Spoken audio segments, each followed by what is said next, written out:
flow of a river is an unrelenting force that people have been harnessing for centuries. The Muskegon River, a 216-mile stretch of water in Michigan that is as beautiful as it is powerful.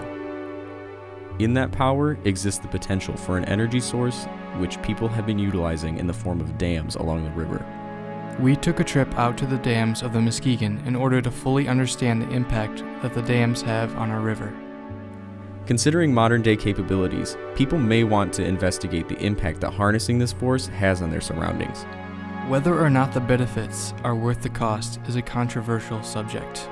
What's not controversial, however, is that the dam's original purpose of generating electricity is no longer the least impactful method. But, in the same way that the printing press is no longer an ideal tool of communication, the dams of the past are no longer an ideal method for producing electricity.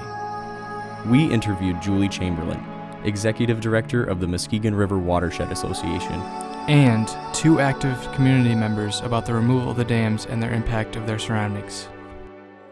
Historically, and I mean logging era primarily, people came in and did whatever was most helpful to them in felling logs and delivering them downstream. You know, our history is one of thinking that natural resources were so vast that they could never be depleted, and that waterways really didn't have to be cared for in any way, that they would take care of themselves, I guess. Now we know differently.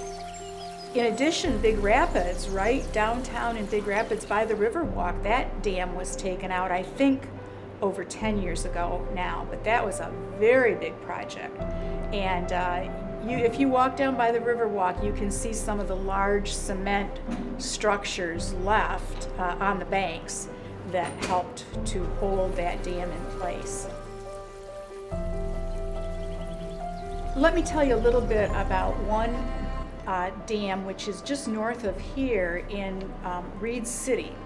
It's a privately owned dam. It is called the Nartron Dam, and we at the Watershed Assembly are very interested in having it removed. It is owned by a gentleman who I believe lives out of state, and he's at this point, for whatever reason, not particularly interested in removing it. It is, of course, any dam causes a lagoon or some kind of increased surface area, backed up area, like a lake type situation.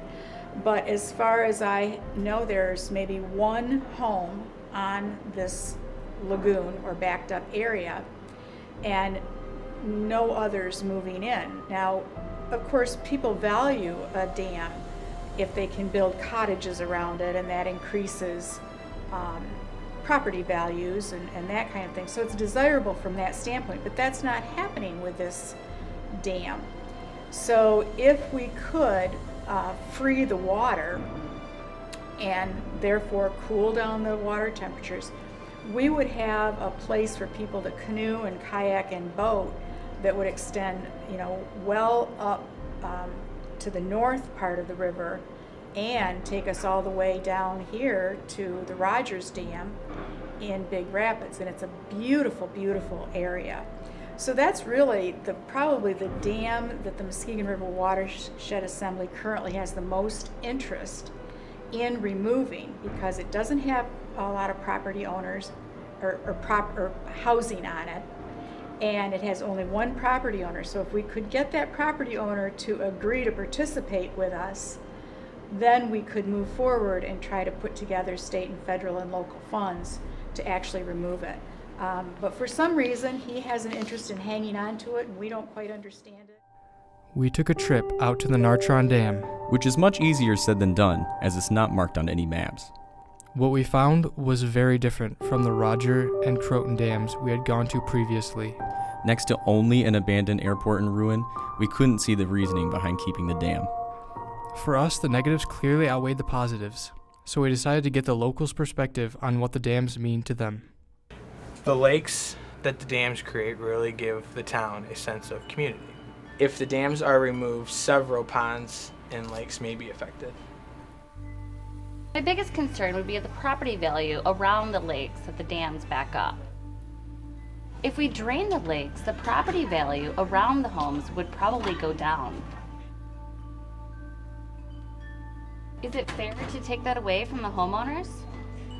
And at that point, who would the land go to once the water was drained? Very much like to restore the river to its original state wherever we can. In the case of the Rogers Dam and Hardy, those are functional right now.